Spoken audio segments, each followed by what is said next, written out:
जय जय हिंद साथियों, स्वागत है आपका अपने परिवार खैरियर वाला दोस्त में। दोस्तों, आज हम बायोलॉजी के 10 महत्वपूर्ण क्वेश्चंस के बारे में डिस्कस करने वाले हैं, जो कि आने वाले सभी रेलवे के एग्जामों के लिए बहुत महत्वपूर्ण होगा। तो पहला क्वेश्चन हम देखते हैं, जीव विज्ञान के जनक कौन है?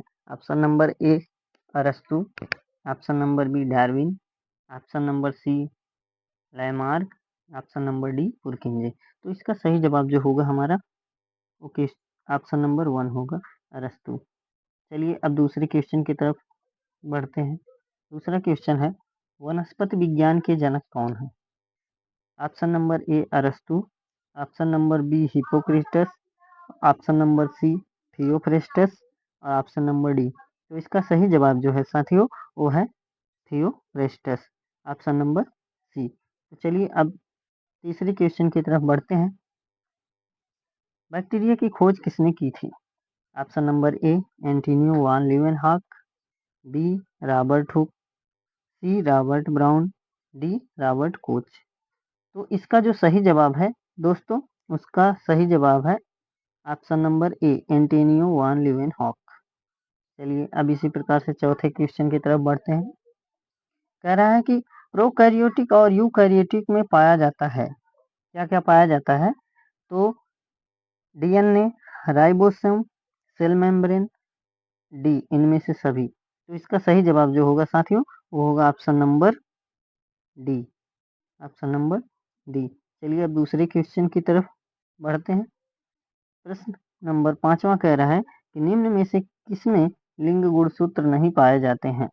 ऑप्शन नंबर ए बंदर, ऑप्शन नंबर बी तितली, ऑप्शन नंबर सी छिपकली, ऑप्शन नंबर डी हाथी।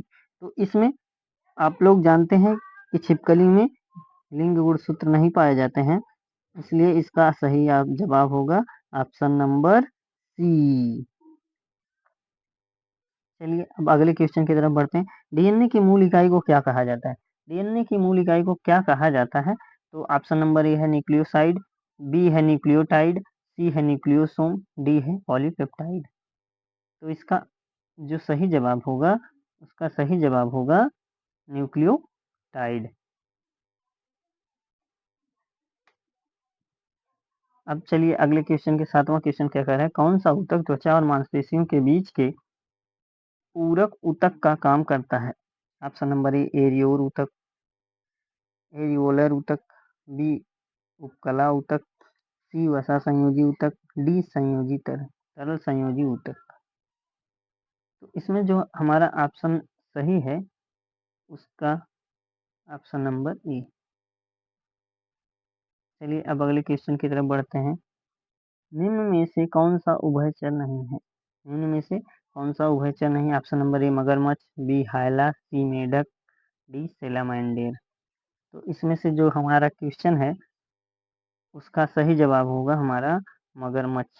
मगरमच्छ क्या है? उभयचर नहीं है। क्यों नहीं है भैया? ये हमेशा पानी में रहता है। चलिए अगले क्वेश्चन की तरफ मूव करते हैं। कौन सा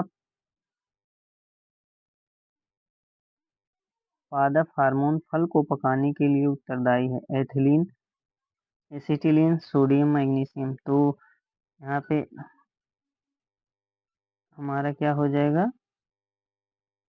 कौन सा पादप हार्मोन फल को पकाने के लिए उत्तरदायी है? यहाँ पे पादप होना चाहिए था, हो गया है फलक, सॉरी एथिलीन होगा इसका सही जवाब। चलिए अगले क्वेश्चन की तरफ चलते हैं। लास्ट, उभयचर के रूप में किस पादप जगत को माना जाता है? ब्रायोफाइटा, थाइलोफाइटा, टाइडोफाइटा, जीरोफाइटा। तो इसका सही जवाब होगा हमारा कौन सा? सही जवाब हो जाएगा ऑप्शन नंबर ए, जिसे ब्रायोफाइटा कहते हैं। तो दोस्तों अगर ये वीडियो आप लोगों को अच्छी लगी हो तो कृपया इसे लाइक करें और चैनल को सब्सक्राइब करना ना भूलें। जय हिंद।